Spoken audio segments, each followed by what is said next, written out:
Like so many of the ancient discoveries I share with you here upon our channel, when Sam Osmanagic would initially reveal to the world that he had made the groundbreaking discovery of an enormous ancient pyramid, which had been hiding for untold millennia beneath a deep layer of sediment in the middle of modern-day Bosnia, it would receive the usual hostility one would expect from a proof which reveals that so much of what we understand to be true regarding Earth's history, and in particular the history of man, merely a tale told by a victor, an hypothesis conjured up from within the mind of an academic whom had built such opinions upon a worldview which was already full of apparent, already established facts, yet in reality knew nothing more than fallacy.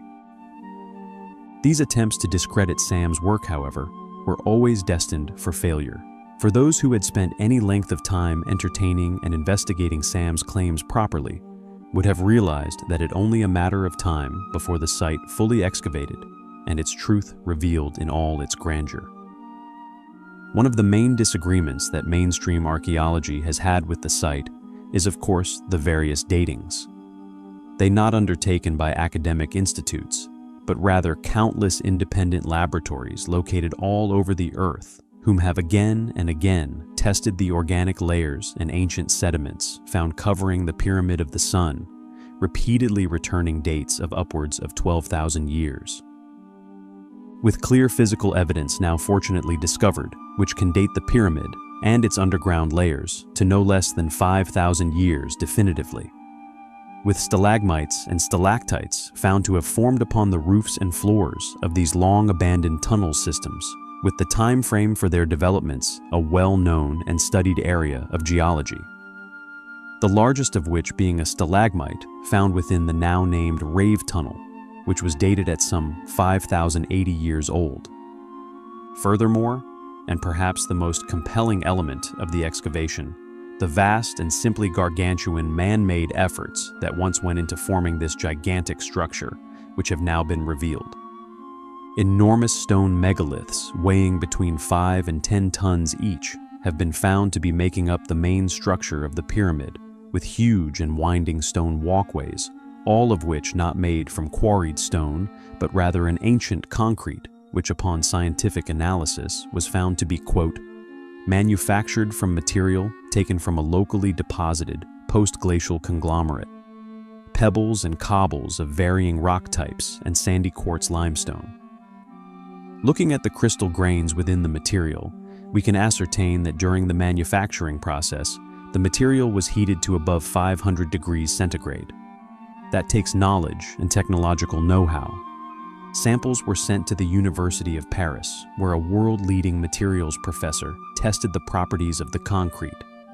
Quote, "It is as much as 5 times stronger than any concrete we can make today, and 5 times more resistant to water as well." End quote. This concrete material has also been found to have been utilized by the builders to create cast molds, perhaps once for metallic tools and objects which have now all but eroded away. It would further support my claim that other lost technologies found worldwide, such as the ancient clamps, were indeed once made from metal. The reports of the advanced metallurgy results true, and the fact that they now missing from the historical records, perhaps further proof that certain individuals would prefer we not establish just how advanced ancient man had become. On top of all of these excavations and recent discoveries, many other strange hills and features within the surrounding area are now piquing the team's interest, with an eye to establish just how big the site is, and indeed, if it a blueprint copy of the Giza Plateau and so many other ancient pyramidal sites found across the globe. The purpose of which still unknown, yet with a jewel such as this, which has seemingly slipped the radar of individuals who I have no doubt would have preferred it destroyed. This purpose may through Sam's and others' work finally be revealed to the world at large, once and for all.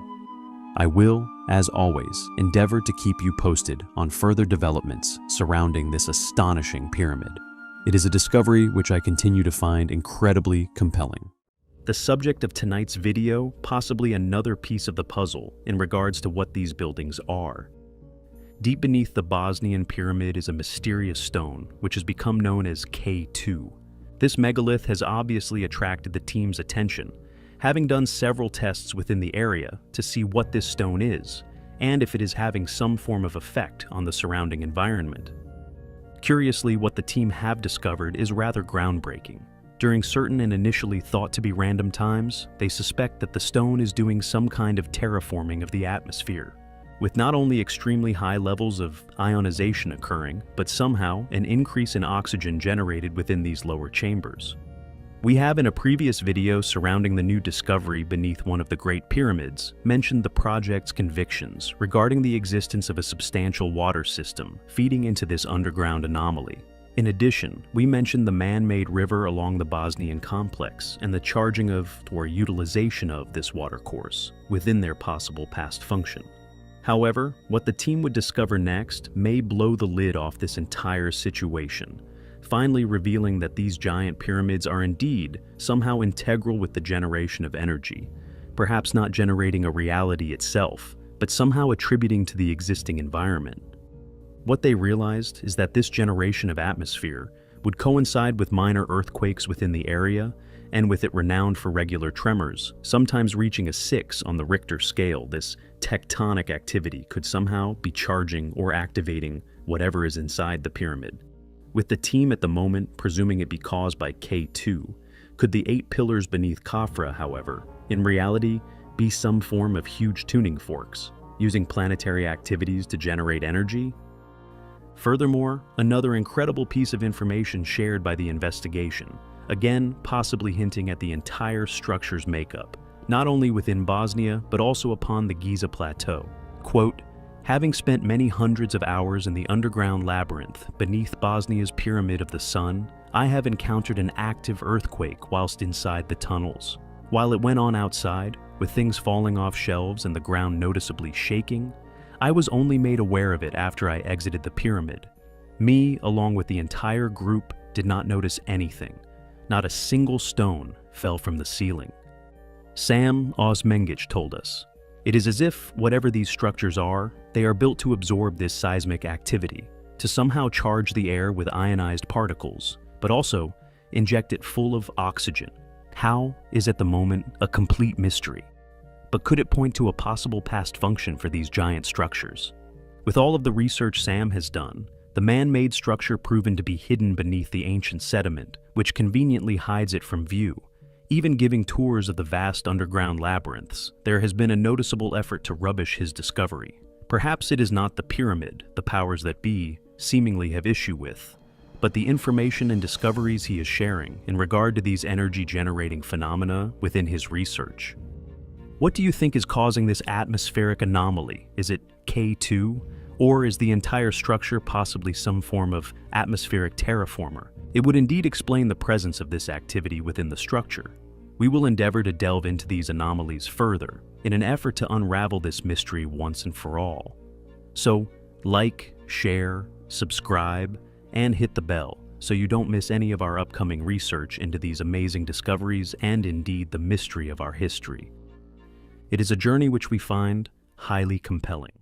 There are many different features which one can use to discover whether or not a ruin is of the tribe in which they have been academically pegged. Size of the stones, the method in which these stones are incorporated in the builds themselves, or even the nature of the methodology in creating these walls. All lost knowledge, all ancient feats beyond the capabilities of any of our known and well-studied ancestors. Yet there are those particular few which are my favorite ancient signatures to seek out, left by these magnificent builders, allowing me to link sites together all over the world. Such ingenious solutions to issues they were inevitably confronted with, whilst constructing their sites with such precision, to suggest that such technologies arose on differing continents at around the same time, purely by coincidence, civilizations separated by vast oceans, isolated and unable to have shared such knowledge. I feel a ridiculous stance to take thus. It is one I am always keen to expose, as this is indeed the mainstream stance on such incredible examples of Antiquitech. I am talking, of course, of metal clamps, once smelted and cast with varying levels of advanced metallurgies, which have nearly all eroded away, once used to prevent the colossal blocks from drifting, whilst they slowly set into the earth, with the surviving examples such as those found in Spain, have revealed their technologically advanced creator. With the site featured in tonight's video of no exception. Found deep within the mountains of France, it remains mostly buried hidden from the world. Yet, in the few areas which are above this ancient sediment, my favorite signature revealed drenching this pre-flood ruin. Claimed as pagan, with some areas even claimed as Roman, this labeling, regardless of the structures all clearly being of the same age, they have decidedly been separated by millennia by mainstream academic studies. Interestingly, there exists a series of wooden tenets or clamps once apparently collected from within the north section of the wall.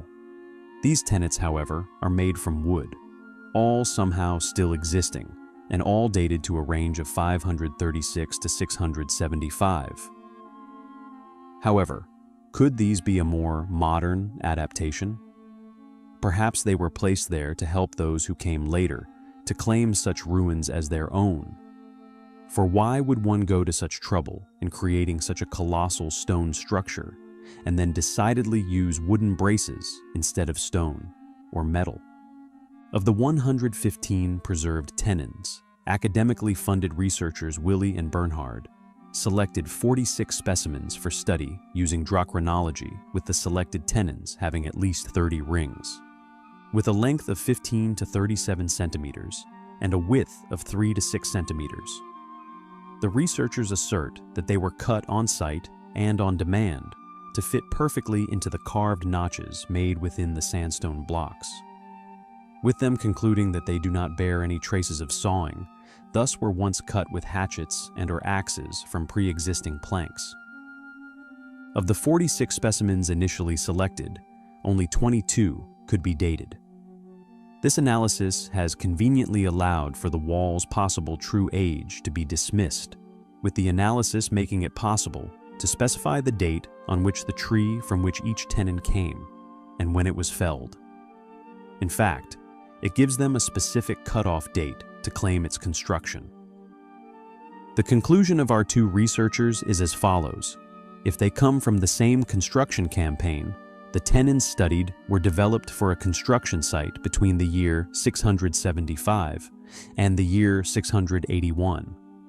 The reason I suspect this to be a cover-up of the wall's true age and why these blocks fitted at later dates. Firstly, the fact that this technique found all over the globe and indicative of a lost civilization's work. Also, the largest notches no longer have clamps. As mentioned, most sites which incorporated this technique so old, the clamps have rotted away or more accurately rusted. Why would a group go to the trouble of cutting and placing millions of blocks forming a wall some 10 kilometers long and not use stone or metal clamps like found at so many other sites worldwide? Why are the biggest examples missing? Were they, when the site reclaimed within the pagan era, still exhibiting this rare metallurgy? Perhaps these clamps looted for this specific reason and simply replaced with wooden pegs out of concern of damaging the relic. The conclusion of the funded researchers give a convenient argument to anyone who knows their ages, as evidence that it created at a time when steel hatchets were present, yet still they opted for wood. With the tenons also coming from sessile oaks, a species abundant and easy to acquire all over the slopes of Mont Saint-Odile. In this ancient place lay an as mentioned ancient wall, mostly still buried beneath layers of sediment, which, although as mentioned is claimed as pagan, if one looks closely enough, is also revealed to actually be an extremely ancient, highly eroded and disturbed polygonal structure. One that used the same method of setting the blocks, the same clamping technology I have now proven and found in Peru, China, Japan, Egypt, Myanmar, and so on, with the wall also, as mentioned, of an astonishing 10 kilometers in length. I have indeed in the past covered other polygonal structures in France, the UK, and many other places across Europe, Thus, the civilization responsible, I have already confirmed, were indeed upon these lands, or at least in contact and sharing knowledge with the natives before the Great Flood. Note the possible origin and inspiration for the little appreciated feat of our more well-known, more recent ancestors, undertaken across ancient England somewhere around the time of the Doomsday Book, when England's lands were being carved up in and around 1086. To separate the land they built what is now known of as Cotswold stone walls, with several sites covered in my other videos, displaying some of the oldest polygonal masonry I have personally been able to identify, all appearing uncannily similar in structure. These once perfectly placed blocks, due to root systems, severe erosion, and other disturbances over the eons, exposing varying stones to the elements to varying degrees, with the water slowly seeping into the seams, pulling them apart, eventually giving them, like the so-called pagan wall, the appearance of roughly shaped stones, somehow once perfectly placed upon one another. Could the highly eroded appearance of these ancient walls, along with their longevity, once the inspiration for the Cotswold stoning method? When I first started this journey, nearly no one was even aware of polygonal structures anywhere other than Peru, let alone Japan or elsewhere. I believe these sites deliberately ignored. Yet, as my work deepens and develops, we will all come to realize this lost legacy far greater than any of us could have possibly imagined. A lost world not just found buried in faraway places, but everywhere, even beneath your feet. It is a journey which I find highly compelling. Add details of the site's names and locations due to